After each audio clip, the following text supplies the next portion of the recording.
So welcome back guys to another video, and recently I made a video talking about controllers that I hate. Well, today I wanted to follow up with controllers that I love. And you know, the last video had a lot of great comments, a lot of people agreeing, a lot of people disagreeing with me, but overall, great conversation, great engagement. One of my favorite comments in that video was from Xsgaming Jaws, who says, I really need an alternative Dreamcast controller for fighters.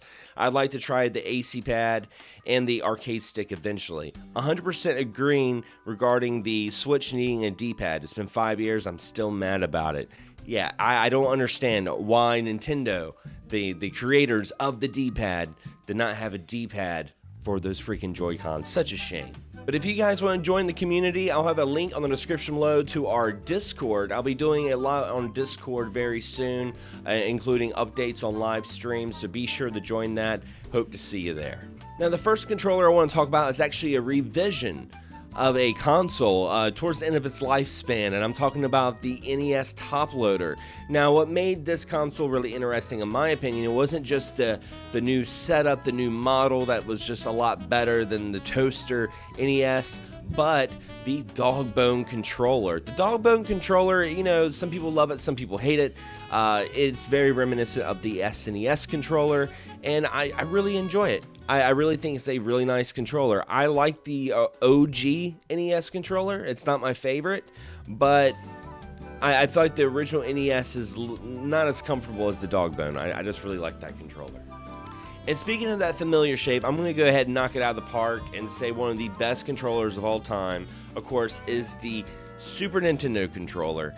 You know, this controller right here has become a template over the years of all the controllers that would come afterwards. And you know, at the time playing Super Nintendo, it was really something interesting to play something with so many buttons. The shoulder buttons was completely mind-blowing. Something that we really take for granted, something that we don't really look at, but back in the day it was like, wow, there's even buttons on the side of the controller. But I really like the SNES controller. My favorite would have to actually be the European or Super Famicom controller, because I love those colored buttons. They're like little M&Ms. It just screams fun. And speaking of revisited controllers, this is actually from another model of another console. And of course, I'm talking about the Sega Saturn. Now, the Sega Saturn, I like the Model 1 and the Model 2. I think both consoles look really nice, but the big difference, of course, is the controller. The Model 1 controller, while wasn't really that great, it wasn't terrible, but the Model 2 fixed everything. The Model 2 just feels so much better in your hands. It's got so much of a better D-pad, and as a matter of fact, this has become the template like the SNES. This is the template for fighting game control pads, because you have those 6 buttons and the shoulder button, so you can play Street Fighter like a dream. And matter of fact, if I'm not playing a fighter with an arcade stick, 9 times out of 10, I like to use a Saturn style controller.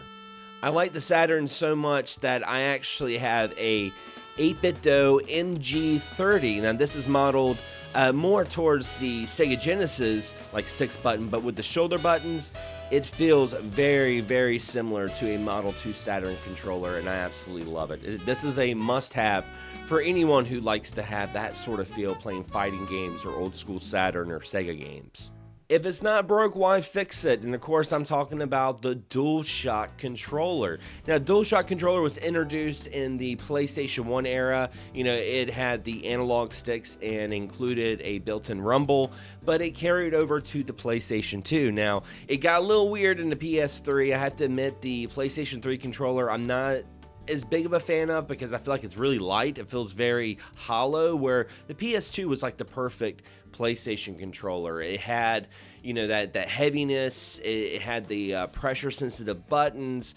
It was a really great controller and took everything I loved about the SNES controller and just reformed it into the future. You felt like you were playing the future when you were playing a PlayStation controller. And, you know, I still haven't played a PlayStation 5 controller, so I can't really judge that. I like the PlayStation 4, but man, the PS2, that DualShock, is just timeless. And the next controller I want to talk about is, in my opinion, a very underrated controller, and probably my favorite controller whenever I'm playing retro games via emulation, if I want that wired connection, and that is the Pokken Tournament controller. Now, this controller was originally introduced on the Nintendo Wii U with Pokken Tournament and carried over to the Switch, and I love this controller. It's got the handling of an Xbox 360, like it's got the thick handles, but it's also got like these two really big shoulder buttons and the diamond button layout of the SNES controller. In my opinion, this is like a modern take Super Nintendo controller, and I feel like it's a very underrated controller that I feel like unless you've actually played it, you don't appreciate the underrated like feel of a Pokken tournament controller. It's just so nice.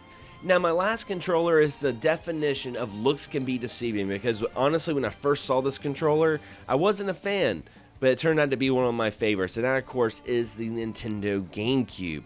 Now, I know this is kind of a, like the dog bone, it's one of those controllers that either people love or people hate, but honestly, I think it's a very comfortable controller.